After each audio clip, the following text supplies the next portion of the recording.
Y adelante, Gustavo, eh, con tu Bueno, exposición. gracias Alejandro, buenos días a todos y todas. En primer lugar, les quiero aclarar que esto es demasiado pomposo, el título de encuentro magistral, a mí no me gusta nada. Esto es un aporte humilde de un militante, maestro de grado, simplemente un buen samaritano que llevó hasta las últimas consecuencias, trata de llevar hasta las últimas consecuencias lo que brota de su corazón, y trata de cambiar la realidad a partir de la vida como viene, y no a partir de lo que yo creo que tendría que ser o que es la vida en este momento. Eh, y parto de donde parte Francisco en el Fratelli Tutti, de la parábola del buen samaritano, que es la esencia del buen militante. O sea, el buen samaritano, ustedes saben, es una parábola que cuenta Jesucristo cuando le preguntan de alguna manera cómo acceder a la vida eterna o cómo cumplir plenamente los mandamientos. Y él cuenta que había un hombre herido al costado de un camino, y que pasó un religioso y siguió de largo, y que pasó un funcionario y siguió de largo, y uno que venía de Samaria. Samaria es lo que hoy sería Cisjordania, un lugar, digamos, considerado marginal, un lugar considerado de baja categoría. Ese samaritano, que no conocía a ese extraño, sintió la necesidad de ayudarlo, de ver qué le pasaba. Entonces se detuvo, vio que estaba herido, lo llevó a una posada, pagó la posada, que lo curaran, inclusive le dijo al posadero que le avisara si quedaba algún gasto o algo más que él después lo iba a aportar, y lo hizo gratuito, lo hizo a cambio de nada, lo hizo porque sentía que era su hermano, a pesar de que no lo conocía. Eh, el militante, para que realmente sea un buen militante, primero tiene que sentir desde el corazón lo que siente el buen samaritano. Por eso Francisco dice en Fratelli Tutti que esa parábola define todos los proyectos, ¿sí? Porque podés ser o como el religioso o como el funcionario, haciendo como sí, pero que en realidad no se hace cargo del prójimo, o podés ser como los salteadores, que son los que atacaron al herido, le robaron todo y lo dejaron herido con todo el camino, o podés ser como buen samaritano, y eso te lo indica el corazón. Claramente, si brota, si está el sentimiento de la fraternidad, está todo el cimiento para construir de alguna manera el edificio de un movimiento político-social. Si no está eso en el corazón, todo lo que se va a construir es una deformación que va a terminar en cualquier cosa y seguramente en una traición al pueblo. Entonces, es importante cuando Ale decía, bueno, del corazón a la cabeza, es cómo nosotros llevamos a la práctica aquello que sentimos. Y sentimos, hoy lo podemos expresar en palabras después de un largo recorrido, sentimos que tiene que haber una sociedad sin esclavos ni excluidos, sentimos que tiene que ser justa en la distribución del ingreso, que tiene que ser inclusiva, porque tiene que garantizarle trabajo y dignidad a todas las personas, que tiene que ser sustentable, porque naturalmente hay que cuidar la casa común y hay que tener una solidaridad intergeneracional, es decir, dejar mejor las cosas de lo que las encontramos para las futuras generaciones. Eh, pero esto son ideas generales, de alguna manera, o sentimientos generales o deseos generales que después hay que llevarlos a la práctica. Y el llevarlos a la práctica, el primer principio para llevarlos a la práctica es tomar la vida como viene. Básicamente, tratar de trabajar sobre la materia prima que en cada barrio, en cada comunidad, en cada sindicato, en cada organización, en cada provincia donde cada uno de ustedes están, tienen que afrontar concretamente. Y cómo tender un puente entre aquellas demandas, de alguna manera, entre aquellos reclamos, entre aquellas necesidades básicas, elementales, urgentes del pueblo, con la perspectiva más general de este sueño, de este horizonte, de una patria justa, libre y soberana. ¿Sí? Esto es lo más importante, cómo articular un puente entre esa necesidad inmediata, ¿sí? Entre esa necesidad básica y una perspectiva general de una sociedad fraterna, comunitaria, inclusiva y sustentable. Yo creo que el ejemplo del recorrido de la Alameda en estos años muestra algo de esto, porque muchas veces a nosotros nos preguntan cómo fue que empezamos nuestra lucha contra la trata. Y la verdad que nosotros no teníamos la menor idea de lo que era la trata de personas. No, la menor idea, no es que lo estudiamos en una universidad, no es que tuvimos una preocupación filosófica. Nosotros simplemente éramos un grupo barrial que en medio del estallido del 2001 pedíamos un cambio del sistema, digamos, un cambio de la Corte Suprema, un cambio de la sociedad, digamos, una sociedad igualitaria, que enfrentábamos al Fondo Monetario, que planteábamos que se vayan todos, junto con cientos de asambleas que había en aquel momento movilizándose en aquellos meses álgidos de principio del 2002, fin del 2001. Pero nosotros tempranamente tuvimos la reflexión de, bueno, a ver, esto hay que bajarlo a la práctica, porque estos reclamos generales después van a terminar agotándose en la nada misma, en el quejido que después, digamos, con el tiempo se va evaporando hasta no quedar nada y vuelve de vuelta todo lo mismo. Por lo menos hagamos algún cambio concreto. Entonces, cada uno, de alguna manera, que se ocupe de su propia comunidad, que se ocupe de su propio barrio y que se aboque de alguna manera a aportar un grano de arena, a empezar a construir un proceso para que no haya exclusión, ¿sí? Para que no haya esclavitud. Entonces, lo primero que hicimos, me acuerdo, fue empezar a agrupar a las personas que estaban en situación de calle en aquel momento, que dormían en el parque, en un parque inmenso que hay frente a la Alameda, que es el Parque Avellaneda, y empezamos a armar una olla popular. Le pedíamos a los vecinos que colaboraran con donaciones, no teníamos ningún tipo de aporte del Estado en aquel momento. Bueno, y empezamos a hacer un sistema de compras comunitarias y empezamos a ver quién necesitaba ropa. Bueno, en fin, empezamos a hacer acciones de buen samaritano, por decirlo de algún modo. Y esas acciones de buen samaritano nos fueron familiarizando también con todas las necesidades y urgencias que tenía ese sector profundamente excluido, que eran los últimos del barrio. Y a partir de esas necesidades, nosotros fuimos estructurando un sistema de reivindicaciones o un plan, de alguna manera, que no fue a partir de nuestra elucubración intelectual, sino que fue a partir de la realidad concreta que teníamos en ese momento. La recuperación de la Alameda vino a consecuencia de que no podía haber una olla popular en medio del invierno, con frío, era una indignidad, la gente comía en la calle, nosotros buscamos otras maneras, no las tuvimos, y bueno, después es público, no hace falta que lo cuente, todo lo que siguió después, pero a partir de que empezamos a funcionar en la Alameda se arma un comedor comunitario, ¿sí? No obstante, nosotros veíamos como que había de alguna manera dos mundos dentro de ese comedor comunitario. Por un lado estaban los militantes, que hacíamos asamblea y que discutíamos grandes cosas, me acuerdo, discutíamos en aquella época, no sé, Sanón, Brugman, los conflictos que había en la fábrica, los problemas de esa asamblea, la Corte Suprema, y por otro lado había un comedor comunitario donde venían 300 personas, ¿sí? Que simplemente lo que estaban necesitando urgentemente era pan y trabajo. ¿Cómo unir esos dos mundos? ¿Cómo unirlos de verdad? Ese era un poco el desafío, y a nosotros nos parecía, una vuelta me acuerdo que hicimos una charla en el 2002, principio del 2002, donde vino Eve Bonafini, vino Bayer, no me acuerdo sobre qué era la charla, creo que era el impacto internacional después del tema de las Torres Gemelas, algo así. Y bueno, pero al final se dio un debate y Eve se interesó y preguntó, bueno, cómo había surgido la asamblea, qué es lo que hacíamos, y nosotros les contábamos contentos que habíamos logrado pasar de una olla popular a un comedor comunitario, que estábamos refaccionando un lugar, digamos, para que se convierta en un gran centro comunitario, y ella nos llamó la atención y nos dijo que eso no servía para nada, porque la gente excluida no estaba participando. O sea, eran un sujeto pasivo que venía a comer de alguna manera y punto. No había, no los empoderábamos, no estábamos de alguna manera dando ningún paso para que se reconocieran su propia dignidad. Y la verdad que tenía razón, nos partió la cabeza eso. Entonces, a partir de ahí, cambiamos drásticamente la forma de funcionar. Entonces, a partir de ese momento, en el comedor comunitario, y esto durante 20 años es así, todas las personas que vienen al comedor colaboran con alguna tarea para el comedor. O sea, a las personas se le dice, mirá, acá no hace falta ni que seas de la Alameda, ni que vayas a una marcha, esto se hace por convicción, podés estar o podés no estar, ¿sí? Nadie va a negar, obviamente, el servicio al comunitario, y mucho menos a una persona excluida, pero lo único que te pedimos es que hagas algo para que funcione el comedor, porque naturalmente acá no hay mozo, acá no hay empleados, ¿sí?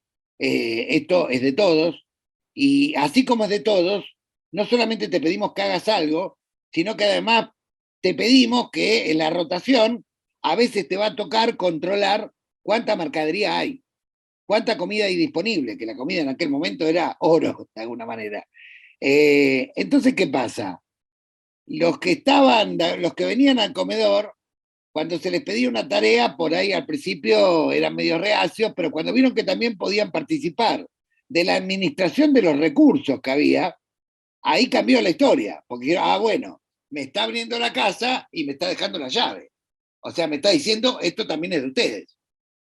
Bueno, entonces pasó algo interesante, porque nosotros teníamos una asamblea que funcionaba, me acuerdo, todos los jueves, y éramos siempre los 14, 15 militantes, y a partir de que empezó esa tarea de rotación, como uno de los puntos tenía que ver con la organización del comedor comunitario, empezaron a venir decenas y decenas de personas, pasamos el centenar, que estaban en la asamblea, ¿sí? Entonces se discutían un montón de puntos, de los que discutimos los militantes, digamos que nos enroscamos en un montón de discusiones filosóficas, nadie intervenía, pero cuando venía el punto vinculado al comedor comunitario, bueno, intervenían un montón de personas diciendo, ustedes se chorearon la comida, no se cumplió tal cosa, no se limpió tal baño, hay que hacerlo mejor. Bueno, entonces ahí vimos de alguna manera que la gente se estaba empoderando del lugar con mucha alegría, y a eso le agregamos de alguna manera, sabiendo y haciendo un relevamiento de esas personas que la mayoría, algunos estaban en situación de calle, otros vivían o subalquilaban en piezas muy pequeñas. Bueno, dijimos, miren, este lugar es de ustedes. Así que desde ya, pidiendo autorización a la asamblea, que seguramente se las da, empecemos a organizar aquello que ustedes no pueden hacer en sus casas. Por ejemplo, los cumpleaños, por ejemplo, los bautismos, hasta casamientos hemos hecho. O sea, la Alameda empezó a ser en la casa de todos, donde de alguna manera no solamente se compartía el pan, sino que se compartían situaciones afectivas muy importantes para cada persona en su vida personal. ¿Sí? No había ningún plan, no había ningún plan, lo único que había era polenta, fideo y arroz que habíamos conseguido producto de una lucha que habíamos hecho ante desarrollo social y de manera bastante irregular. Pero no obstante, por ahí ya se respiraba un clima de afectividad, que bueno, que de alguna manera fue comprometiendo a algunas personas a que fueran evolucionando, y algunas personas que venían simplemente al comedor, con el correr de 2 años después se convirtieron en delegados gremiales, fueron claves para denunciar situaciones de esclavitud, de las cuales nosotros nos desayunamos gracias a ellos, fueron clave para orientarnos en qué tipo de emprendimientos productivos teníamos que hacer, fueron claves para defender el lugar cuando nos querían desalojar, pero hubo una construcción, de alguna manera, donde tomamos la vida como venía. O sea, básicamente tratamos todo el tiempo de pensar en no solamente ayudar a la persona que está excluida, sino a que redescubra lo más importante, que es su dignidad. Y la dignidad a partir de la lucha, y la dignidad fundamentalmente a partir de la posibilidad del trabajo. Dentro de esa comunidad había un importante sector de la colectividad boliviana, que eran mucho más cerrados todavía. Además, porque había una desconfianza, obviamente, en los argentinos, en parte alentada por los propios talleristas. Nosotros ni sabíamos que en el barrio había una cantidad enorme de talleres clandestinos en aquel momento, que estaban escondidos detrás de casas presuntamente cerradas en alquiler o en venta. ¿Sí? Por lo tanto, cuando fue creciendo esta afectividad de los bautismos, de los casamientos, de los cumpleaños, de que hacíamos un festival para comprarle los remedios a una familia que lo necesitaba, o sea, esto de todos nos ayudamos entre todos, de a poco, tardaron 2 años fue el tiempo, demasiado largo para el que está buscando un puestito, demasiado largo para el que tiene alguna ambición punteril, o para el que piensa usar a los pobres para algo que no sea hacer el bien común, ¿sí? Pero nosotros estábamos felices porque lo que brotaba de nuestro corazón era justamente entremezclarnos y caminar junto con las personas que estaban en situación de extrema exclusión, y algunos que estaban esclavizados y ni lo sabíamos. lo fuimos sabiendo con el tiempo. ¿Por qué? A veces llegaba alguno golpeado, alguna mujer golpeada y se quedaban a dormir en la Alameda, nosotros preguntábamos, nos decían cosas que a nosotros nos parecía que eran evasivas de alguna manera, porque todavía no había suficiente confianza. Pero con el correr del tiempo fueron empezando a hablar y ahí nos enteramos que había un montón de personas que habían llegado mediante engaños desde Bolivia. Bolivia en aquel momento vivía una situación dramática con Sánchez de Lozada, una situación de crisis económica social inmensa, con 3 levantamientos populares, ustedes recordarán, que fueron la antesala a la llegada de Evo Morales, y por lo tanto muchísima gente era engañada con la promesa de un trabajo digno, donde podían ayudar a sus familias desde la Argentina, y además había una reactivación de la industria textil después de alguna manera de la caída que había traído la devaluación. Bueno, ahí empezamos a tomar conocimiento de eso que tiene que ver con la trata de personas, o sea, las personas que son captadas mediante engaño y a partir de ahí, de alguna manera, son reducidas a la servidumbre. Y empezamos a involucrarnos en un tema que nosotros no teníamos en nuestra mente, no estaba en nuestros planes. Nosotros simplemente tomamos la vida como venía y fuimos de alguna manera siguiendo o tratando de interpretar las necesidades y las reivindicaciones que tenían las personas excluidas. Y fíjense en que 13 años después, la primera causa con sentencia judicial firme por trata laboral en el ámbito textil ocurrió en un taller que estaba a 4 cuadras de la Alameda. Y la denuncia provino de la propia gente que venía al comedor comunitario, ¿sí? Donde incluso había víctimas que se habían escapado. A partir de ahí surgió toda una campaña donde se denunciaron 120 marcas, donde cada persona que liberábamos, en agradecimiento inclusive muchas veces y de manera totalmente voluntaria, se metían en talleres con cámaras ocultas y revelaban cómo explotaban marcas como Chiqui, Cosiuco, Puma, Adidas, Porsay, Akihabara, Aguada y un montón más. E inclusive colaboraban también para descubrir situaciones de esclavitud en el ámbito rural. Nosotros hemos desmantelado un montón de emprendimientos que utilizaban trabajo esclavo infantil. Me acuerdo en Mendoza, en el Carrizal, en Maipú, y lo hicimos gracias a costureros que antes habían sido rescatados en talleres clandestinos y que sentían ellos también la necesidad de salir a rescatar a sus hermanos como los habían rescatado a ellos, ¿sí? Y después, bueno, la alegría de ver crecer a muchos que podían mandar a sus hijos al secundario, que podían empezar a acceder a un trabajo registrado, algunos que se integraban a la cooperativa. Crecimos con ellos de alguna manera y fuimos siguiendo la ruta de la vida como venía. Nos proponíamos, naturalmente, primero que el comedor comunitario no tuviera punterismo, por lo tanto la rotación era importante, y la rotación era importante en el control de los recursos, porque si no se controlan los recursos, todo lo demás es chamullo.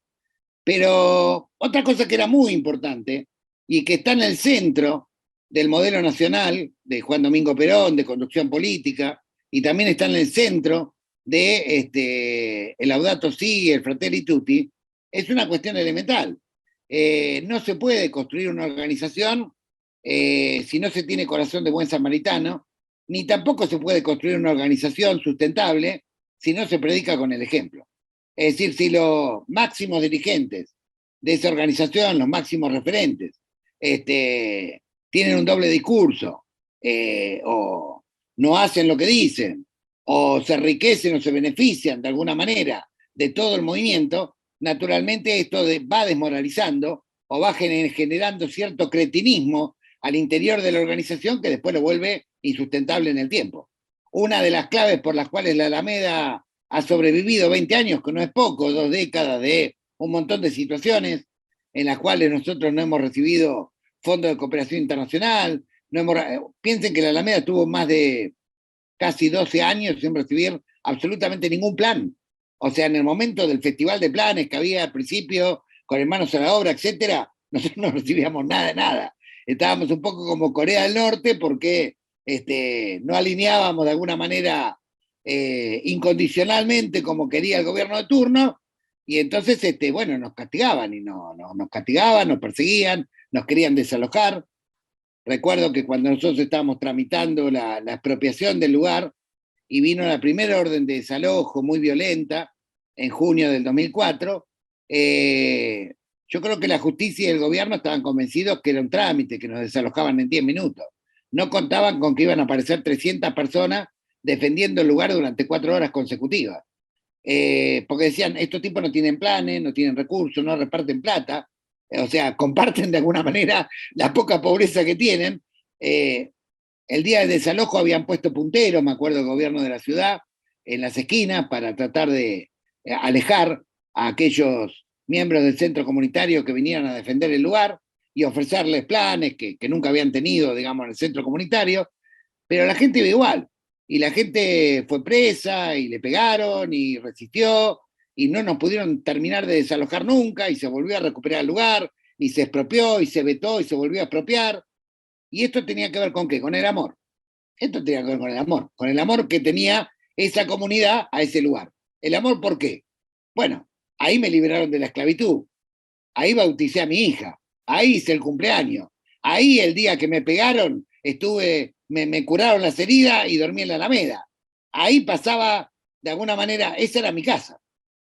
Entonces, lo que no entendía la politiquería barata y la justicia es que cuando se construyen cosas desde el corazón, son indestructibles. No hay manera.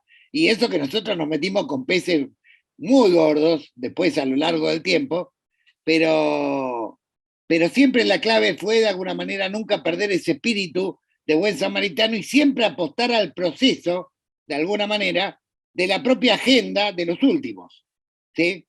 O sea, de aquellos que más necesitaban de alguna manera, y tratar de tender un puente entre esa agenda y su propia dignidad, un puente entre esa agenda y el tipo de mundo con el que soñamos todos y todas, que después lo podemos racionalizar y decir, sí, justo, inclusive sustentable. Está bien, anda a construirlo. Anda a construirlo y demostrar que lo puedes hacer en la práctica. Bueno, incluso recuerdo muy bien cómo fue la primera denuncia de trata con fines de explotación sexual. Era una cosa, en una asamblea en el año 2008, un compañero que estaba sin trabajo, trabajaba en delivery, y le habían ofrecido ser tarjetero de un prostíbulo, que había a 7 cuadras de la Alameda. Bueno, entonces pidió autorización, porque obviamente decía, bueno, pidió autorización para ver si hay alguna menor, si hay alguna situación de explotación. Y nosotros le dijimos que sí, con algunos cuidados, etcétera. Bueno, ese compañero ahí estuvo 3 días y constató que había una menor de 16 años, paraguaya, que estaba siendo explotada. Por lo tanto, hicimos la denuncia ante el juez. El juez que nos tocó en aquel momento fue Bonadío, por lo tanto, se imaginará el resultado. No hizo nada. La defensora del pueblo, digamos, reclamaba que hubiera allanamiento. No había. Entonces organizamos una marcha de 400 personas y tomamos lugar. Tomamos prostíbulo directamente. Rescatamos una persona. Me acuerdo que Clarín al otro día dijo 3 diputados, porque habíamos llamado 3 diputados, y activistas tomaron un prostíbulo. Entonces la editorial de Clarín nos castigaba y decía que no se puede violar la ley en su propio nombre. Bueno, estas cosas, ¿no? Que pasaban, digamos, en esa época donde estaba naturalizada la explotación sexual de las personas. Pero a partir de esas denuncias, las primeras denuncias que hubo en el barrio, naturalmente se acercó gente de muchos barrios, de muchas provincias, nos trajeron un montón de denuncias y nosotros empezamos a ser referentes de un tema, de alguna manera, que no es el tema que nosotros dijimos el 19 y 20 de diciembre, dijimos, no, vamos a empezar por acá. No, no es que había un plan deliberado, no, tomamos la vida como venía, y en esa vida como venía nos tocó, digamos, esta misión. Empezaron los atentados, naturalmente, porque cada vez, obviamente, las denuncias ya involucraban a comisarios, involucraban a veces a jueces, involucraban a políticos. Recuerdo que casi todos los viernes era un clásico que nos rompieran los ventanales de la Alameda. Hubo campañas de bandas nazis contra nosotros, porque decían, digamos, que estigmatizaban de alguna manera a nuestras compañeras y compañeros de la colectividad boliviana. Bueno, hubo muchas situaciones complicadas, y en esas situaciones complicadas fue cuando lo conocimos a quien hoy es el Papa Francisco, porque era el único que en aquel momento allá por el 2008, hablaba de la cultura del volquete, hablaba del descarte, hablaba de la exclusión, hablaba de que había que tratar de alguna manera de servir, de alguna manera amar e incluir a aquellos que estaban excluidos, y hablaba de alguna manera de la trata de personas. Nadie hablaba de ese tema de las personas importantes, ¿no? En la sociedad institucional. Piensen que nosotros no venimos del Nacional de Buenos Aires, nosotros no venimos del Pellegrini, nosotros no venimos de tener algún apellido importante con algún padre o algún tío o algún abuelo que fue político, diputado, nada. Éramos todos realmente clase media baja para abajo.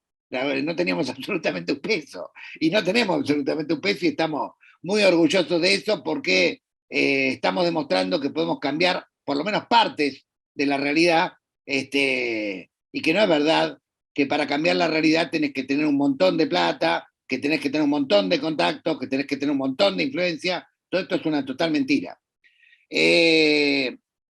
Bueno, lo fuimos a ver a Bergoglio, fuimos a verlo con Juan Graboy, me acuerdo. Juan en aquella época estaba organizando los cartoneros desde la Asamblea de Almagro, que también la historia de cómo se organiza el MTE es muy, también fue siguiendo la línea de la necesidad, porque ellos lo que hicieron básicamente fue defender a los cartoneros de las coimas que le pedía la policía. Por lo tanto, lo primero que hicieron fue organizar una marcha y tomar una comisaría, exigiéndole al comisario que dejaran de coimear a los cartoneros. O sea, así empezó a organizarse todo el sistema de los cartoneros, que hoy es un movimiento muy importante. Pero también fue siguiendo la línea de necesidad y la vida como venía. Probablemente, si a nosotros nos hubiera tocado el barrio de Almagro y a Juan Parque Avellaneda, estaríamos con roles invertidos, digamos, y con misiones diferentes. Digo, pero no es que uno eligió una misión, sino que simplemente uno fue un buen samaritano, tenía un ideal de sociedad y trató de predicar con el ejemplo en la medida de lo posible, tratando de alguna manera de interpretar esas necesidades y generar un puente hacia transformaciones más generales. Por supuesto que no nos quedamos en denuncia. Recuerdo que, por ejemplo, cuando empezó la denuncia de los talleres, bueno, pero quiero comentarles cuando fuimos a verlo a Bergoglio la primera vez, bueno, y le dije que necesitábamos protección porque cada vez teníamos más atentados, cada vez recibíamos denuncias que involucraban a peces más gordos. Y bueno, recuerdo que él, para protegernos, empezó a organizar estas misas a favor de las víctimas de trata. Y la primera misa la hizo el 1 de julio del 2008. Ustedes pueden encontrar por ahí la homilía, la pueden buscar. Es muy interesante porque en esa homilía Francisco utiliza no me acuerdo el nombre de la parábola, en la Biblia, en el Evangelio, donde dos forasteros, de alguna manera, había una cola inmensa, donde Jesucristo estaba sanando gente, y había al final de la cola una persona paralítica que necesitaba urgentemente, digamos, ser sanada, y bueno, no podía esperar toda la fila. Entonces dos buenos samaritanos que pasaron por ahí, dijeron, bueno, este tipo no puede esperar la cola, así que dieron una vueltita, se subieron de alguna manera al rancho donde estaba Jesús, abrieron las tejas y bajaron al paralítico por los techos. Cuento esto porque en esa homilía Francisco dijo: lo que Gustavo y Juan nos traen a la iglesia son temas donde ellos abrieron las tejas y lo bajaron por los techos. Y realmente instalaron los temas que la iglesia tiene que tomar, que tiene que ver con la lucha contra la esclavitud y tiene que ver con la lucha contra la exclusión. Es más, en esa misa se fue pariendo de alguna manera esa consigna de por una sociedad sin esclavos ni excluidos, básicamente, que fue un poco el eje que las dos organizaciones tomaron, aunque después tomaron diferentes caminos. Centralmente nacieron en el mismo origen y centralmente nacieron en el mismo espíritu.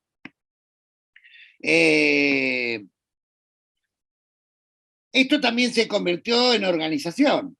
Por ejemplo, nosotros organizamos durante algunos años la Unión de Trabajadores Costureros, donde los costureros atendían de alguna manera reivindicaciones gremiales, donde tratábamos de que aquellos que eran rescatados de talleres clandestinos entraran en fábricas registradas, que los que estaban en fábricas registradas se eligieran comisiones internas, y era interesante porque teníamos que militar los domingos.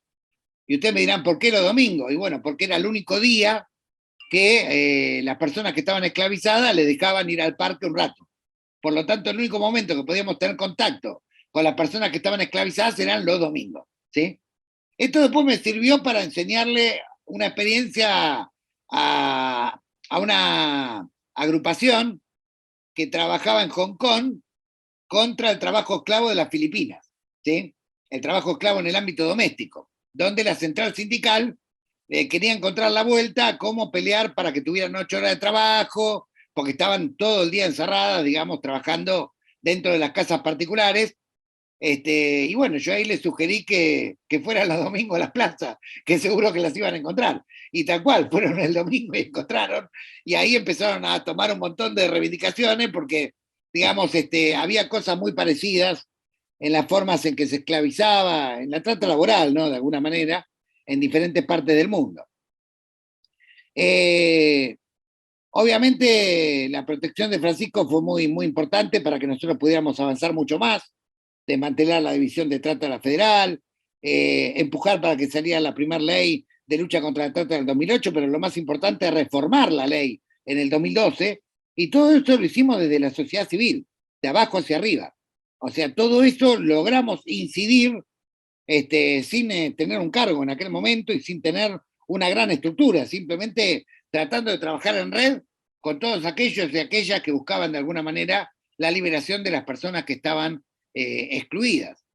Y también logramos en el 2008, siguiendo la línea de la dignidad, la línea de la dignidad de las personas, la conformación del primer polo textil en la localidad de Barracas, que es un polo que depende del Estado, donde hay maquinaria que fue incautada de talleres clandestinos y otra maquinaria que puso desarrollo social, y donde trabajan 7, 8 cooperativas, en su mejor momento trabajaron 10.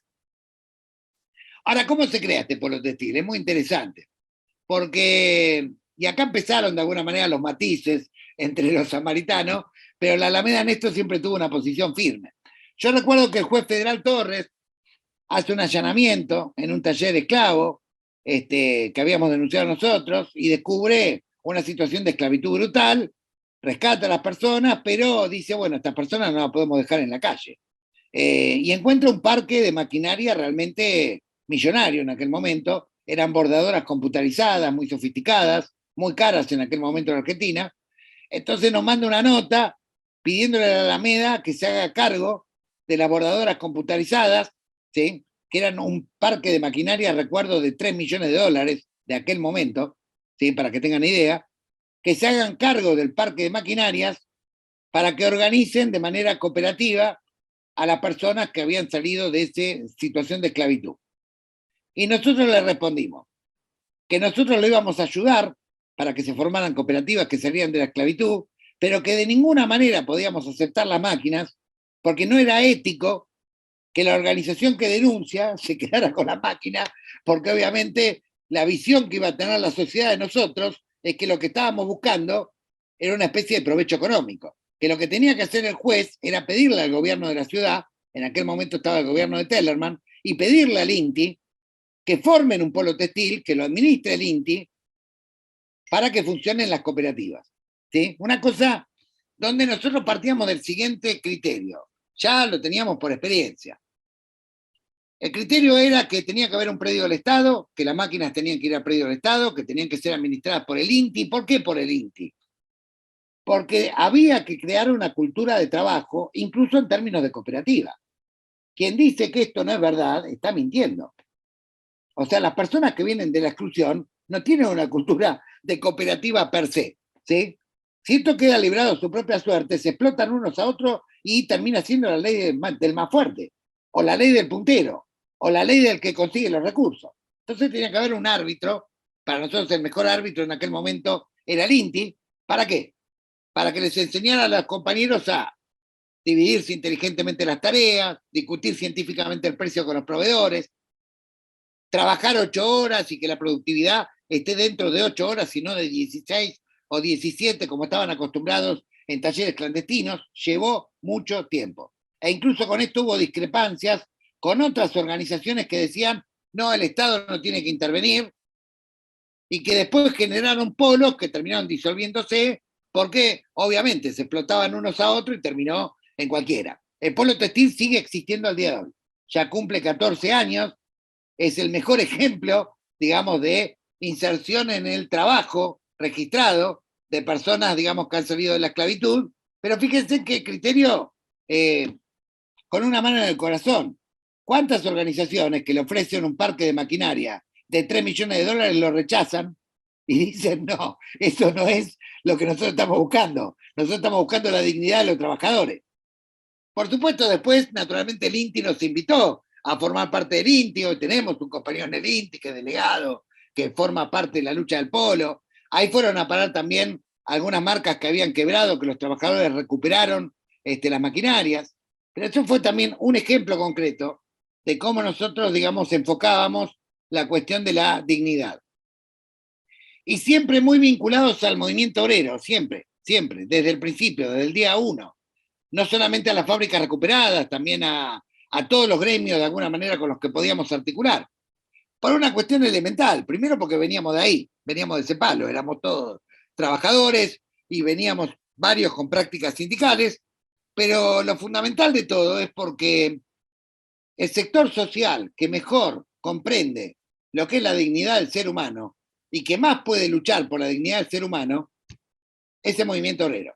Por una razón muy simple, porque obviamente edifica la dignidad y la de su familia a partir del trabajo, a partir del salario, a partir del convenio colectivo, a partir de los derechos, ¿sí? Es el que mejor comprende, de alguna manera, la doctrina peronista, el modelo nacional, y por eso para nosotros es tan importante involucrar fuertemente a los sindicatos en la lucha contra toda forma de esclavitud. Porque aparte en el origen de la historia del movimiento obrero, la lucha contra la esclavitud fue la bandera principal. De hecho, el Día Internacional de los Trabajadores, 1 de mayo, se conmemora por la larga lucha hasta los mártires de Chicago que dio el movimiento obrero mundial para dejar de trabajar 17, 18 horas y trabajar 8. Pero además había otras reivindicaciones. El fin de la explotación infantil, la igualdad de derechos de hombres y mujeres, e inclusive el fin de la explotación sexual. De hecho, hay toda una corriente en el movimiento obrero argentino entre 1850 y 1910, desarrollada por las mujeres obreras en los sindicatos anarquistas y socialistas de aquel entonces, contra un Estado que en aquel momento toleraba la prostitución, en un Estado proxeneta. Hay un periódico que se llama La Voz de la Mujer, muy importante, digamos, que escrito por obreras que no tenían ni la primaria, pero que explicaban maravillosamente, ¿sí?, por qué había que ponerle fin a la explotación sexual, por qué había que castigar a los proxenetas, por qué los proxenetas tenían una relación promiscua y económicamente cómplice con el Estado, con los jueces, con parte de la política. Y esto fue lo que tomó Palacios en la ley Palacios. La primera norma contra la trata a nivel mundial fue aquí producto de la lucha que dio el movimiento obrero. Por lo tanto, nosotros no hacemos más que retomar al origen, porque también una condición importante para cualquier organización que pretenda construir comunidad organizada es no solamente tener un corazón de buen samaritano, es no solamente predicar con el ejemplo, sino entender que uno es un eslabón de un proceso histórico, ¿sí? Porque un gran error que cometen un montón de organizaciones es creer que la historia comienza a partir de que ellos se crearon. Por lo tanto, nosotros cuando descubrimos, a partir de tomar la vida como viene, el fenómeno de la esclavitud y la trata de personas, nos pusimos a estudiar para atrás, ¿sí? Obviamente, para atrás todo lo que había. Es más, no solamente nos pusimos a estudiar para atrás, nos pusimos a estudiar en el mundo. Descubrimos, por ejemplo, que había situaciones similares en algunos países asiáticos de esclavitud de marcas, digamos, en talleres textiles clandestinos, y empezamos a hacer nexos con cooperativas de trabajadores que se liberaban de esos talleres clandestinos. Durante 7 años armamos un movimiento No Chain, se llamaba, sin cadenas, donde había una cooperativa de trabajadores de Tailandia que se llamaba Retorno a la Dignidad, fíjense en el nombre, Retorno a la Dignidad, que todavía existe, con la que tenemos un vínculo fraternal.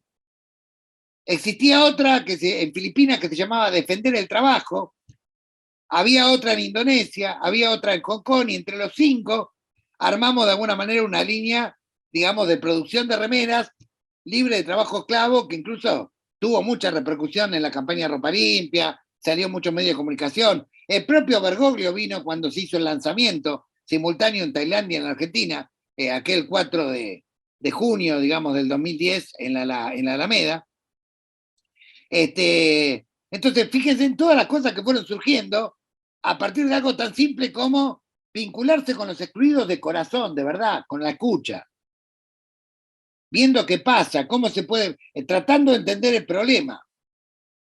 No obviamente mistificándolo, no romantizándolo, porque hay algunas organizaciones que cometen ese error y que dicen, no, bueno, todo lo que hacen está bien. No, no, porque muchas veces el que viene de la exclusión, si uno lo deja librado a su propia suerte, por la propia alienación del sistema, por la propia explotación que ha sufrido, a veces tiende a imitar al explotador. Es decir, ha habido en el centro comunitario sanciones a personas que se choreaba la mercadería, por ejemplo. O que pretendían de alguna manera obtener algún privilegio por encima del otro. ¿Sí? Y como nosotros notamos todo esto, por eso cuando armamos el polo productivo dijimos, tiene que haber un árbitro, tiene que ser el INTI. Y tiene que ser claro, de alguna manera, la forma de trabajo. ¿Saben que en el polo textil hay algo interesante? Y es que cada cooperativa firma un comodato cada 2 años. ¿No? Trabajan en un lugar que es excelente, tienen las mejores condiciones de higiene y seguridad, aparte los ayuda mucho en la capacitación, en la estructura de proveedores, etc. Pero tiene algo muy interesante, tiene un comodato que dice que si vos, ¿sí? No cumplís con las condiciones básicas que tiene que tener una cooperativa, de reparto igualitario, de trabajo asociativo, de trabajar 8 horas, de no utilizar trabajo, de no terciarizar ni utilizar trabajo esclavo afuera, automáticamente te dan de baja. Y hubo un caso de un grupo que se le dio de baja porque terciarizaba con talleres clandestinos. ¿Sí? Y a partir de ahí se ordenó y se entendió claramente que lo que nosotros estábamos promoviendo era cultura de trabajo, dignidad y de alguna manera reconstrucción del horizonte de vida a partir de la dignidad humana. Y por eso este es el horizonte que hoy tenemos los que estamos hoy hoy estamos al frente del Comité Ejecutivo de Lucha contra la Trata y Explotación de Personas, o sea, el máximo organismo por ley, por la ley del 2012, que dicho sea de paso lo propusieron las organizaciones como la Alameda, el que tiene que tratar de mejorar los estándares de intervención en materia de lucha contra la trata en los 3 poderes del Estado, en los 3 estamentos del Estado, y el que hace 2 años tiene la mejor calificación a nivel mundial entre 30 países sobre 188. ¿De dónde vienen las personas que, yo recuerdo que en una charla, no importa, institucional, la vez pasada, había una señora muy elegante de Barrio Norte que preguntaba, bueno, pero ¿cuál es la diplomatura, la calificación y los estudios que tiene la gente que está en este comité contra la trata? Y tenemos toda la experiencia, obviamente sabemos perfectamente lo que pasa. Estuvimos dentro de los campos, tuvimos los talleres clandestinos, cerramos la casita de Río Gallegos, los peores prostíbulos, y arriesgábamos la vida, obviamente no de manera imprudente, tratábamos de planificarlo, e incluso en algún momento nos protegió, como bien les comentaba Bergoglio, pero arriesgábamos la vida con alegría porque sabíamos que después las personas iban a ser liberadas, que estábamos luchando contra la peor lacra del sistema, que es justamente el descarte humano es justamente la esclavitud, la reducción de alguna manera a la servidumbre y la esclavitud. Por lo tanto, eran los temas que había que abrir las tejas y meterlo en la agenda de alguna manera, no solamente de la iglesia, sino de la sociedad. Y uno podría decir, obviar todas estas cosas y podría decir, no, miren, nosotros nos empezamos a preocupar por el tema de la trata a partir de un libro que leí o una inquietud filosófica, no sé qué. No, pero la verdad es otra. La verdad es que nosotros sí tuvimos que estudiar, obviamente, las leyes, las normas, las convenciones internacionales, pero fue a partir del contacto directo con los excluidos. ¿Sí? ¿Qué quiero decir con esto? Que todos ustedes viven en algún barrio, todos ustedes viven en provincias o están en alguna organización. Por lo tanto, hay que buscar a los últimos. Hay que buscar a los últimos y hay que buscar a los últimos junto con el movimiento obrero. ¿Sí? Porque el movimiento obrero es el que mejor puede ayudar a rescatar a los últimos, los que están excluidos, los que están esclavizados, porque es el que tiene sentido de dignidad. La dignidad que da la cultura del trabajo, la dignidad que da la organización sindical, la dignidad que dan los convenios colectivos, y la paciencia, por supuesto. El amor y la paciencia. Uno tiene paciencia cuando ama. De la paciencia de esperar que los procesos maduren. Y los procesos maduran cuando nos ponemos en el lugar del otro, cuando de alguna manera lo hacemos más allá de que tengamos una recompensa o no. Esto que habla Francisco del sentido de la gratuidad, pero el sentido de la gratuidad, en realidad, como dice la Biblia, o sea, cuando vos militás con el sentido de gratuidad de verdad, sincero, a la larga en el proceso histórico, la vida te lo devuelve 70 veces 7. No tengan la menor duda de esto. ¿Sí? Y obviamente, como en todo proceso histórico, no es que va todo pum para adelante, hay momentos de ascenso, hay momentos de reflujo, hay momentos de victorias, hay momentos de derrota. El tema es con quién caminamos. ¿Sí?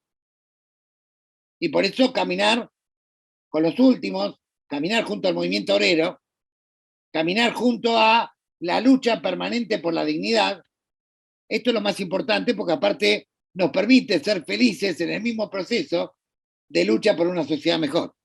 Que esto también es importante, sí, obviamente. Es importante también de alguna manera la inmensa alegría que a alguien le produce. Por ejemplo, ahora estamos en un proceso donde probablemente 500 personas que tenían potencial del 21F empiecen a integrarse en el trabajo registrado, en pymes, en fábricas. Esto ya empezó a articularse en estos días y para nosotros va a ser una inmensa alegría. Lo que por ahí para un puntero sería una inmensa tristeza, porque pierde 500 personas para poder manejar o para poder llevar una marcha. Para nosotros es una inmensa alegría que descubran el valor de la dignidad. Por supuesto, no todo lo que descubre el valor de la dignidad después te dicen, che, yo quiero militar en la organización que me ayudó. Pero no importa, ese no es el punto.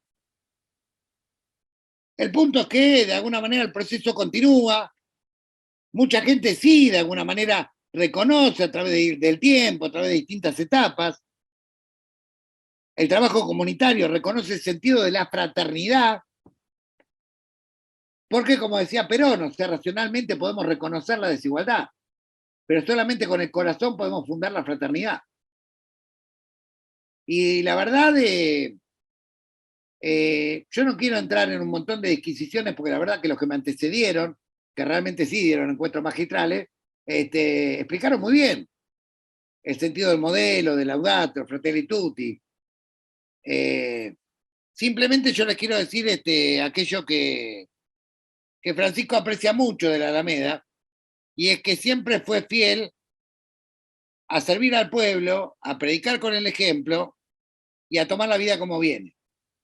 Es decir, no a tratar de cambiar la realidad desde una realidad que nosotros teóricamente tenemos construida en la cabeza, sino cambiar la realidad de la realidad real, digamos, y tratando de buscar cuáles son los mejores aliados para cambiar esa realidad, que esa realidad empieza con cosas chiquititas, empieza con bautismos, empieza con cumpleaños, empieza con gestos de emprendimiento, empieza con servicio y gratuidad, empieza con construir una comunidad en la cual haya confianza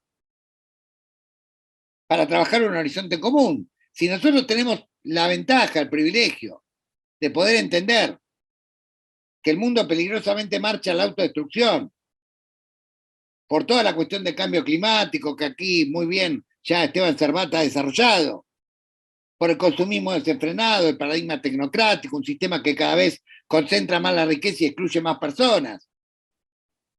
Y queremos que el pueblo excluido y el pueblo trabajador sea el protagonista de estos cambios.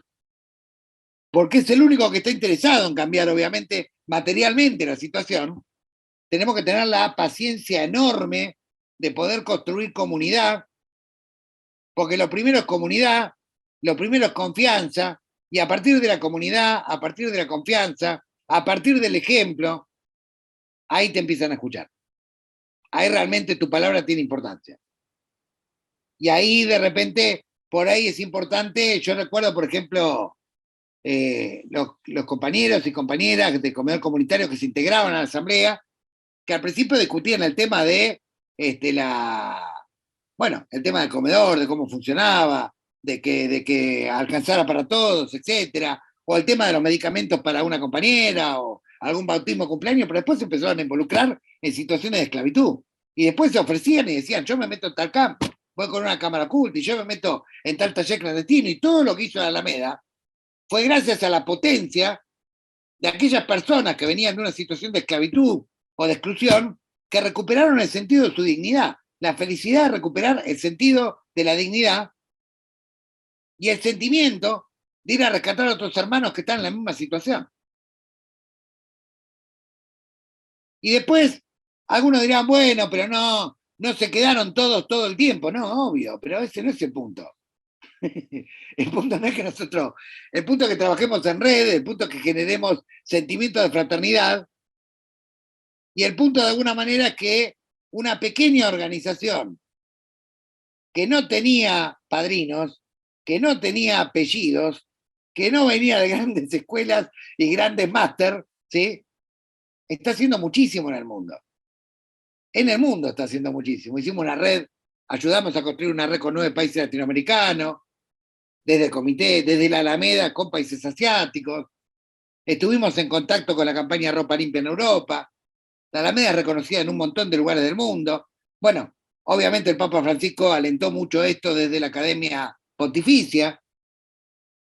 Pueden encontrar un montón de medios internacionales cómo se reconoce la lucha de una organización que lo único que hizo fue escuchar sinceramente con el corazón lo que le pasaba a los excluidos de su barrio.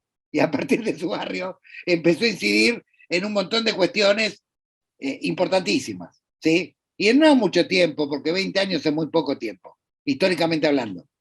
Puede ser mucho para el que tiene apetencias que no sean las de servir al prójimo.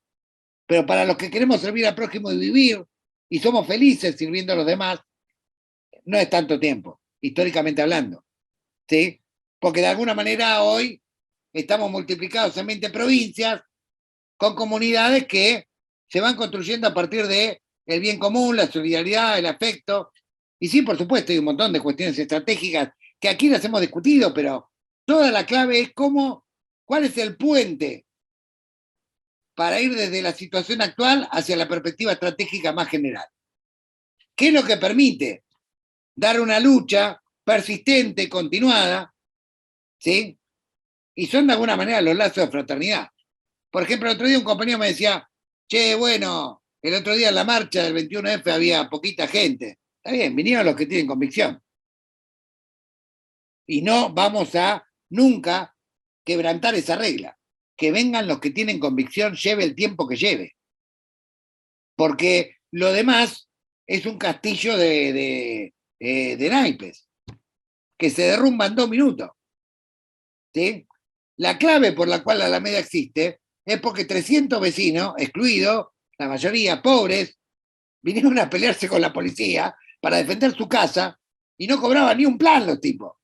Y los tipos no entendían, dicen, pero ¿por qué defienden este lugar? Le estamos ofreciendo otro comedor, le estamos ofreciendo planes, le estamos ofreciendo que se... Y no se quieren ir, no, porque yo acá tendremos un paquete de polenta, pero lo controlamos todo. Y en este lugar yo festejo mi cumpleaños. Y en este lugar hice el bautismo de la nena. Y en este lugar, si a alguien le falta un medicamento, lo conseguimos entre todos. Y en este lugar el dirigente limpia el baño. Entonces, esas cosas, ¿sí? Cuando tocan el corazón de las personas que realmente están en situación de exclusión y empiezan a tener confianza, empiezan a contar todo. Fíjense en toda la trama de la esclavitud que terminó con más de 4.000 talleres denunciados, 120 marcas, provino de la confianza que se empezó a hacer con los sectores pobres de la colectividad boliviana, que empezaron a contar lo que pasaba. Y nos empezamos a enterar inclusive de negocios que tenía hasta el cónsul de la época de Sánchez de Lozada. Y la policía y los comisarios, 60 comisarios cayeron a lo largo de esta lucha. O sea, fue una lucha que fue muy potente, pero que nació del amor. Entonces, esto es lo principal. Ahora, claro, si uno de alguna manera se ha olvidado de ser el buen samaritano, y aunque no se dé cuenta, está actuando como el religioso, como el funcionario, que aparenta servir al pueblo, pero cuando ve al extraño en el camino lo deja tirado, bueno, naturalmente su trabajo va a ser agua por todos lados, porque no está fundado en el amor, que es el único que puede fundar la fraternidad humana. ¿Sí? Bueno, básicamente esto es lo que quería un poco transmitirles. Hay mucho más, se hizo muchísimas más cosas. La pelea para cómo ayudamos de alguna manera al pueblo de Malvinas Argentina, acá con compañeros que están aquí presentes, Rodolfo y otros, a echar a Monsanto. Fue una lucha que empezó también en una comunidad convencida, pero con mucho afecto y con mucha fraternidad entre quienes interactuaban entre sí en aquel momento. Muchas batallas que se han dado, llevaría muchísimo tiempo, pero yo quería explicar lo más básico, el origen, porque tenemos que tomar la misión que la vida nos da en cada comunidad y cómo viene. ¿Sí? Y en cada comunidad va a ser diferente. En algunos, por ahí, el énfasis va a estar más puesto en peleas contra la esclavitud, otros contra la exclusión, otros con comunidades originarias, otros puede tener varios temas a la vez, pero el punto es como nosotros abrimos la escucha a los heridos que están acostados del camino y vamos armando un plan en función no de lo que se nos ocurre en la cabeza, sino de las necesidades concretas que tienen esas personas y a partir de empezar a caminar sinceramente y a resolver fraternalmente parte de esas necesidades, se va construyendo una confianza y esa confianza es la que permite la escucha. Esa confianza es la que permite que, bueno, si estos militantes, que no son como nosotros, que me quitan una parte del plan, o que me usan porque después se quieren presentar en una campaña, o porque lo que están buscando es enriquecerse, o sea, si ellos no hacen eso, entonces porque lo que están diciendo es sincero. Entonces te escuchan como si escucharan a su padre, o te escuchan como si escucharan a su hermano. Cuando a mí me ven llegar en la misma moto de hace 11 años y que sigo alquilando, y que cuando fui legislador con un salario suculento lo devolví al pueblo, ante escribano público, es como que hay cosas que ya no hay que demostrarlas. Entonces te escuchan, ¿sí? Sos del pueblo. O sea, no sos uno que tiene un par de conocimientos que se aprovecha de reivindicaciones del pueblo para una cuestión de espacios personales. Y las cosas llegan solas, 70 veces 7. Pero bueno, esto también tiene que ver con algo, con una vieja discusión también en nuestra iglesia. Y siempre yo hablo de la Carta de Santiago, ¿sí? La Carta de Santiago es la última que está en la Biblia, muy cortita, tiene 3, 4 páginas, pero dice cosas muy concretas. Dice, la fe sin obras es una fe muerta. Es una fe muerta. O sea, si tu fe, si las cosas que vos crees realmente, de la solidaridad, de la fraternidad, del amor al prójimo, las tenés en tu corazón, pero no las llevas a la práctica, es mentira. Por eso la verdad siempre es concreta. O sea, algo para que sea verdad se tiene que concretizar. Y siempre tenemos que tratar de alguna manera de que haya una armonía y una coherencia, no solamente entre lo que decimos y lo que hacemos, ¿sí? Entre la palabra y los actos. Esto es lo más importante, digamos, porque esa coherencia es la que perciben de alguna manera, y ese amor es el que perciben o no perciben aquellos que están excluidos. Uno puede tener un aparato y a partir del aparato puede agrupar gente y que la gente diga así y que aparentemente a uno lo sigue. Pero eso no significa construir una comunidad. Construir una comunidad es otra cosa, que cuando en las peores circunstancias, cuando no tenés absolutamente nada, trabajás en fraternidad igual. Generás hermanos, generás familia, generás comunidad.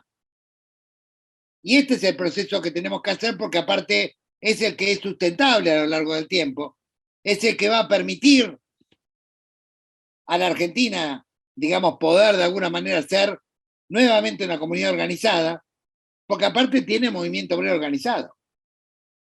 Y lo que hemos visto el 17 de agosto ha sido extraordinario. ¿Sí? Tenemos movimiento obrero organizado que obviamente tiene mucha conciencia de su dignidad y a pesar de todo lo golpeado a lo largo de los años, obviamente es una barrera que impide, digamos, la esclavización o la exclusión en masa de las personas y nosotros tenemos de alguna manera que trabajar en esa perspectiva porque es la que defiende la dignidad humana. En un momento donde el capitalismo a nivel mundial nos quiere resignar a este estado de cosas con un pensamiento único, esto lo dijo Marcelo Sánchez Orondo, un pensamiento que brota de las usinas de los centros de poder, donde lo que te dicen es, bueno, a ver, no tenés trabajo, vendé tu cuerpo, prostituite. Y tratan de hacernos creer que la prostitución es trabajo. No tenés recursos, vendé tu riñón. Y tratan de legalizar el tráfico de órganos. Ya lo escucharon a Milei. Hay muchos Milei en el mundo hoy promoviendo esto. ¿No tenés plata? Alquilá el vientre. Hay funcionarios que increíblemente acá reivindican el alquiler de vientre, que trata de personas también. Y ahora la eutanasia, lo único que nos faltaba, ¿sí? Cartón lleno. Entonces lo que quieren hacer básicamente es legalizar el descarte, la exclusión, la esclavitud, y lo único que puede luchar de manera potente contra todo esto son comunidades fraternas, comunidades organizadas y una alianza indestructible con el movimiento obrero organizado que en la Argentina ha creado o ha logrado fortificar como nunca antes el peronismo, y en donde de alguna manera tenemos una plataforma de lucha por la dignidad muy potente. Bueno, básicamente esto no tiene mucho de magistral, pero son algunas experiencias que quería compartir con todos ustedes. Genial, Gustavo. Espérate que voy a permitirle a todos que reactiven sus micrófonos. Ahí está. Bien, no, genial. Vos le tenés mucho prejuicio a la palabra magistral, pero se entiende el sentido de tu intervención. Bien, ahí habilité para que todos puedan hacer uso del micrófono y pusimos en el chat el link para entrar al muro de Padlet que usamos siempre, así quien quiera puede dejar ahí sus opiniones, apreciaciones y demás para que eso nos quede a todos como insumo, ¿sí?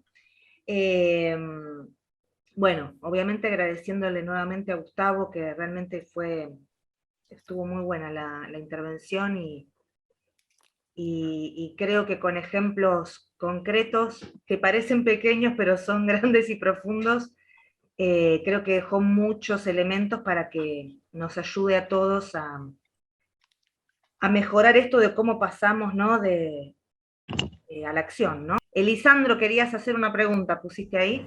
¿Todo tuyo? Ajá, buenas.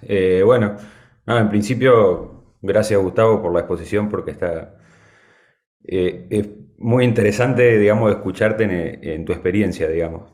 Mi pregunta va relacionada a un caso muy concreto, digamos, que vos comentaste acerca de las cooperativas, cuando les ofrecen el predio y ustedes ven que evidentemente acertaron, digamos, porque si lleva 14 años funcionando, porque han hecho un buen diagnóstico en relación a eso, pero mi pregunta es, vos hablaste de la dignidad del movimiento obrero, del movimiento trabajador, ¿por qué darle el control, digamos, al INTI o al Estado a través del INTI y no al movimiento obrero? O no sé si lo han reflexionado o qué posibilidad hay de que eso pase, de que Comento esto, o sea, mi pregunta viene en relación a que después los gobiernos cambian y tal vez la toma de decisiones en esos lugares a veces, digamos, los ponen los políticos de turno, ¿no? La gente que toma las decisiones en esos lugares. Por ahí en el movimiento obrero capaz que es un poco más sostenido la defensa de los intereses, digamos, del movimiento. Es decir, si ponen gente que va no creo que el movimiento obrero ponga gente que vaya en contra de sus intereses en los lugares de toma de decisiones. No sé si estoy siendo claro con la pregunta, no sé si lo han reflexionado, pero bueno, era para saber tu opinión, digamos, qué opinás respecto a eso. Sí, está muy bien lo que planteas. En aquel momento el INTI estaba dirigido por Enrique Martínez, tenía una política muy fuerte, digamos, de desarrollo de la economía social con parámetros científicos. Este, y nosotros éramos una organización sumamente pequeña. Es más, no entendían nada. Los de gobierno de la ciudad decían varias veces, un ministro me dijo, no, pero el predio es de ustedes, se lo damos a ustedes, le damos la máquina, no rompan las pelotas, o sea, onda, ¿por qué no se están pidiendo que organicemos?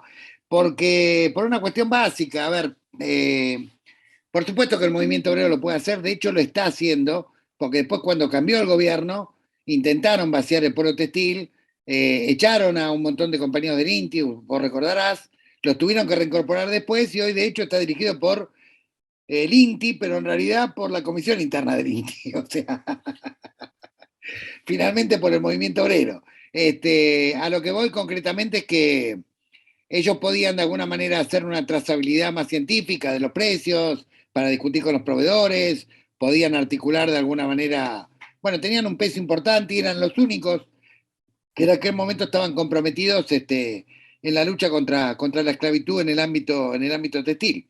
Después continuó a lo largo del tiempo y a veces el INTI, cuando fue cambiando de gestiones, es como que tenía una especie de cuerpo extraño, que era ese polo textil, que bueno, en la época del macrismo directamente lo querían cerrar, y bueno, nunca pudieron también, porque también se fue construyendo cierta comunidad ahí, de trabajadores y trabajadoras que defienden sus intereses, obviamente, y que fueron creando una cultura de cooperativa que hoy funciona bien, digamos, hoy funciona bien desde el punto de vista de que hoy no tiene que estar el funcionario del INTI interviniendo cada 2 minutos para que haya asociativismo, para que dividan inteligentemente el trabajo, para que no los estafen los proveedores cuando discuten precios, pero fue un proceso de una década, digamos, de enseñanza y de reconstrucción de cultura de trabajo.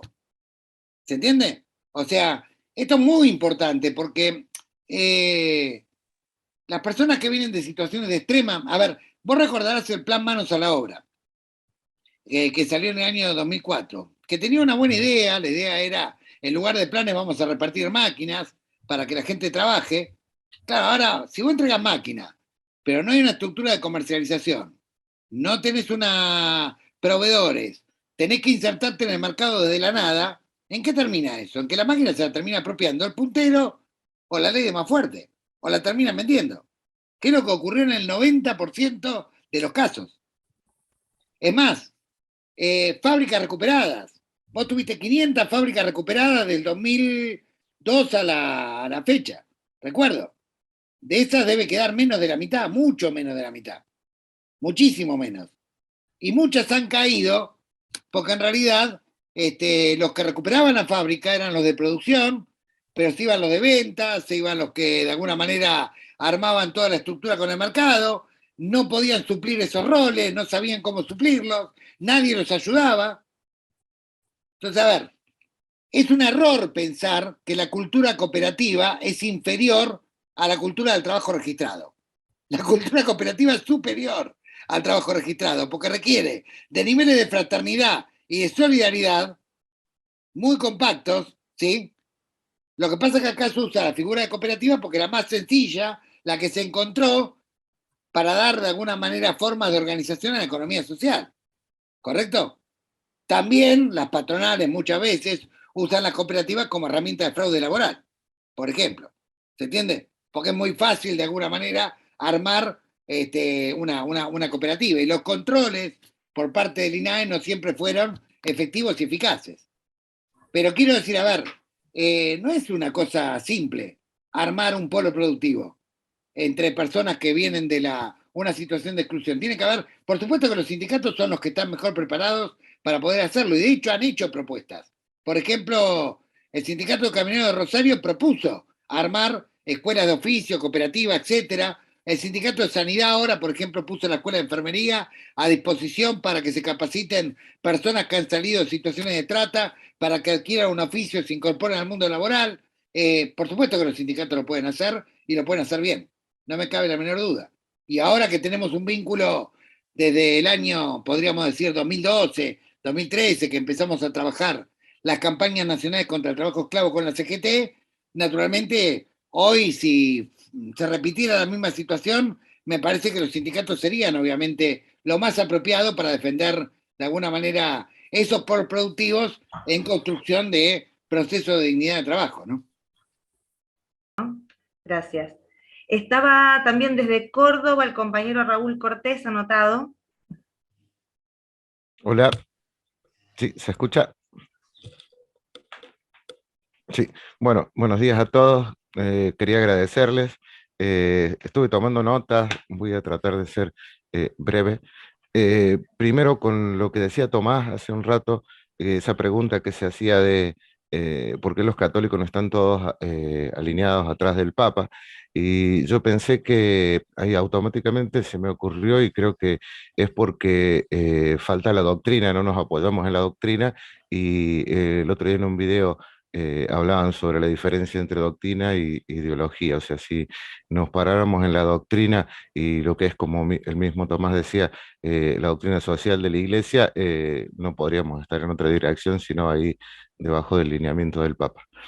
Después de todas las cosas que escuché de Gustavo, bueno, gracias. La primera palabra que noté fue humildad. Creo que por eso es que dice que no es una cátedra magistral. Sí, sí. Sí, Bueno, continúa. con lo que me había quedado, con lo que me quedo hasta ahora, si ven que en algo se puede sumar o me equivoco, es esto: que si nos presentamos con humildad, siendo coherentes en lo que decimos y hacemos, vamos a poder construir fraternalmente la comunidad, que extienda puentes y que nos lleven mediante la escucha a intentar devolver algo de dignidad. Em, Creo que también es muy importante esto que dijo, que cuando la dirección es la correcta, siempre se nos devuelve. O sea, siempre recibimos cosas, y es una vivencia que gracias a Dios la he podido comprobar. Así que bueno, muchas gracias por la oportunidad de estar en esta escuela. Gracias. Bueno, con esta pregunta y con todas las intervenciones anteriores, yo le pasaría ahora la palabra a Gustavo para que haga una devolución también de cierre, y luego el Ale va a dejar las premisas para el encuentro que viene, ¿sí? Y vamos entrando en la etapa de cierre de esta mañana, que creo que fue muy inspiradora, muy productiva, un momento de reflexión militante importante. Así que bueno, Gustavo, te paso la palabra para la devolución que consideres respecto de lo escuchado. Bueno, Francisco explica muy bien en el Fratelli Tutti que hay impostergables, de alguna manera, condiciones sine qua non para empezar a construir los cimientos de una comunidad organizada, de una comunidad de fraternidad, y esos impostergables tienen que ver con que no haya hambre, que no haya esclavitud y que no haya exclusión. O sea, son tres ejes, ¿sí? Obviamente están concatenados entre sí, porque el que está excluido obviamente también padece hambre, naturalmente. Pero en la lucha contra el hambre, en la lucha contra la exclusión y en la lucha contra la esclavitud, siempre que lo hagamos desde el corazón, siempre que lo hagamos desde el proceso, siempre que lo hagamos como un servicio al prójimo, siempre que lo hagamos desde la gratuidad, con la confianza de que a Dios le gusta cuando actuamos sirviendo al prójimo, y siempre lo retribuye, a la larga lo retribuye, no en los tiempos mezquinos, egoístas o egocéntricos que uno individualmente querría, sino en los tiempos en que son justos, que vengan esos tiempos. Hay momentos donde cada militante a veces siente como que todo lo que está haciendo es al pedo, como que, bueno, como que todo es adversidad, y de repente encuentra que las cosas empiezan a cambiar. Yo podría un día dar una larga charla de situaciones increíbles en las cuales podríamos haber sucumbido como organización y alguna mano divina lo impidió, digamos, pero una cantidad enorme, y de mucho antes de conocer a Bergoglio. O sea, tengo la certeza de que el cielo ayuda cuando nosotros ayudamos, de alguna manera, cuando lo hacemos de corazón, y que las cosas llegan. Cuando actuamos de manera mezquina, cuando actuamos con un interés personal, cuando actuamos simplemente instrumentalizando a los pobres para sacar algún beneficio, naturalmente eso no prospera ni va a ningún lado. Prosperan las cosas que realmente, las semillas que tienen que prosperar, o sea, aquellas que son fundadas en el amor, que son fundadas en la fraternidad. Naturalmente yo no di esta charla para que se copie de alguna manera, porque cada uno tiene que encontrar su misión en su comunidad. Hay comunidades que tienen problemas específicos. Por ejemplo, si yo estuviera en Hachal, seguramente me hubiera dedicado a la pelea contra la mega minería en gran escala, digamos, y hoy estaría coordinando con un montón de agrupaciones en todo el país por eso, ¿sí? O si uno estuviera, por ejemplo, en lugares donde tiene fuerte presencia las comunidades originarias, que tienen reivindicaciones específicas. ¿Qué quiero decir con esto? Que en el tomar la vida como viene, uno tiene que estar abierto a tomar la misión naturalmente, a adoptar la misión que le toca según la vida que tiene delante, según la comunidad que tiene enfrente, y obviamente poniendo la atención prioritaria en los últimos, poniendo la atención prioritaria en aquellos que están excluidos, en aquellos que están esclavizados, en aquellos que pasan hambre, y poniendo el corazón y la escucha ahí, ¿sí? Y es a partir de ahí que se empieza a fundar una comunidad. No hay comunidad si hay excluidos, no hay comunidad si hay esclavos, no hay comunidad si hay hambre, claramente. Por eso son los impostergables. Y empezando a luchar contra los impostergables, digamos, para resolverlos, es donde se empieza a fundar una base de fraternidad que permite cambios mayores, ¿sí? Pero las cosas comienzan desde el pie, siempre de abajo hacia arriba, siempre de la periferia al centro. Básicamente es un poco lo que yo quería transmitir a través de un montón de ejemplificaciones prácticas de alguna manera, pero bueno, qué sé yo durante muchos años, antes de la Alameda también militaba, pero por ahí no militaba con el corazón, pero de alguna manera trataba de cambiar la realidad de acuerdo a esquemas que tenía en la cabeza, y bueno, y es como que después, el 2001 a mí me llevó a una misión, y después seguí la misión, digo, bueno, debe ser, sigamos el camino, vamos a ver qué pasa. Y siguiendo el camino, con el corazón, siguiendo el camino, sirviendo siempre atentos, digamos, a los que están heridos en el costado del camino, es muy posible que en cada lugar donde todos ustedes están se pueda consolidar y construir comunidades. A veces parece que peleamos contra la corriente. Grandes organizaciones sociales me han cuestionado, por ejemplo, el hecho de que en aquel momento nos hayamos agarrado la máquina, de que el polo no lo hicimos nosotros, que lo teníamos que haber regenteado de alguna manera, y nosotros estamos en contra de eso. Estamos totalmente en contra. Estamos a favor de alguna manera. Es más, estamos contentísimos de que la 21F pierda 500 potenciar para que ganen 500 trabajos registrados de dignidad a las personas. Estamos re contentos. Vamos a festejar cada compañero que perdemos, entre comillas. Perdemos sería para el puntero, ganamos para nosotros que estamos peleando por la dignidad del ser humano. Por lo tanto, son enfoques completamente, diametralmente opuestos porque parten de la base de esto que decía Perón en Conducción Política. O sea, desde la inteligencia podemos entender la desigualdad, pero la fraternidad solamente la puede fundar el corazón. Y si no brota del corazón, claramente, por eso decía que el criterio básico del militante es el buen samaritano, ¿sí? Si vos actuás como el religioso o el funcionario en esa parábola, no vas ni a la esquina. Podés llegar a construir castillos de naipes que se te van a volar de un momento a otro, porque no tienen persistencia en el tiempo. Bueno, quiero aprovechar acá que está el querido compañero José Márquez, que hizo la tarea gigantesca de ordenar la biblioteca de Francisco para todos y todas nosotros. Eso es una tarea enorme que Francisco la ha valorizado mucho. Pronto estaremos organizando algunas presentaciones. Yo le escribí a Francisco está contento, respondió. Le dije, mirá, al principio van a ser grupos minúsculos, cuando vos estés en la casa del Señor va a ser pasión de multitudes, vos viste cómo es la Argentina, estaba de acuerdo, ¿no?